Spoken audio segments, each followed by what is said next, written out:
Every city has its heartbeat. For this one, it was a single, steady tick. You could only hear it if you were quiet enough, if you stood still on the narrow street that ran between the old cathedral and the river. There, hidden between two taller buildings, was a shop with no name, just a fogged window, and behind that glass the faint glimmer of clock hands. That never stopped moving. Locals called it the Watchmaker's window. No one remembered when it opened, or who owned it, but the ticking inside never stopped. Not for a single day in over 40 years. Inside, an old man worked alone beneath a hanging bulb. His hair was thin, white like frost. His hands trembled, not from age, but from patience. Every movement was careful, reverent, as though he wasn't just fixing metal, but mending something unseen. He never set prices. People would bring him broken watches, family heirlooms, old pocket pieces that no longer ticked. And when they returned a few days later, the watches would be waiting on the counter, gleaming softly, always repaired, always on time. Yet no one ever saw him work. No one ever saw him leave. By day, the blinds were drawn. By night, only the light glowed through the window, faint, golden, unwavering, like time itself refusing to fade. One autumn evening, as rain began to fall, a woman entered the shop. She carried a small velvet box in her hands, and her eyes, red from crying, lingered on the hundreds of clocks that lined the walls.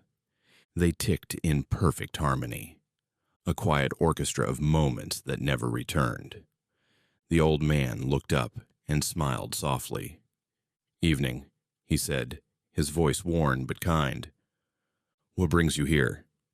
She hesitated before opening the box. Inside lay a cracked pocket watch, its glass shattered, its hands frozen at 11:04. "This," she whispered, "belonged to my husband. He died 2 years ago. It stopped the day he did."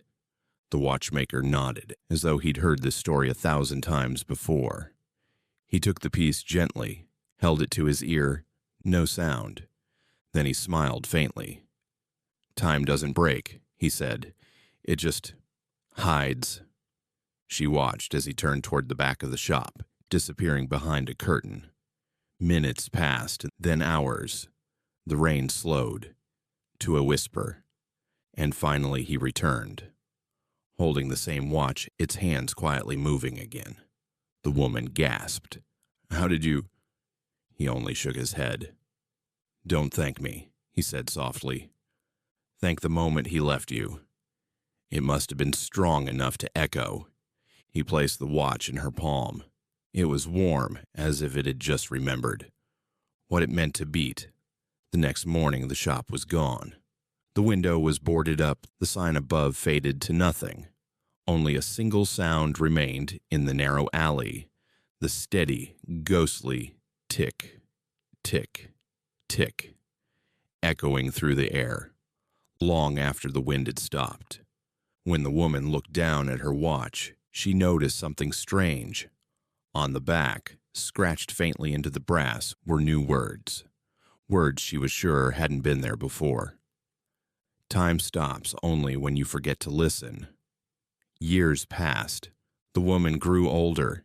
She opened her own little repair shop by the river, not to make money, but to fix things people thought were beyond fixing.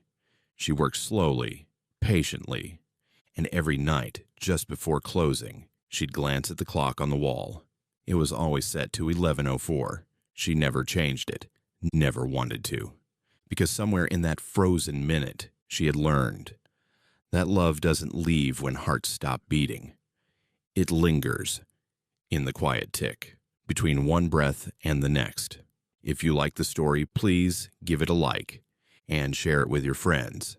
And don't forget to subscribe to our channel for more inspiring stories like this one. Thank you for staying with us. See you in the next story, with new thoughts and new lessons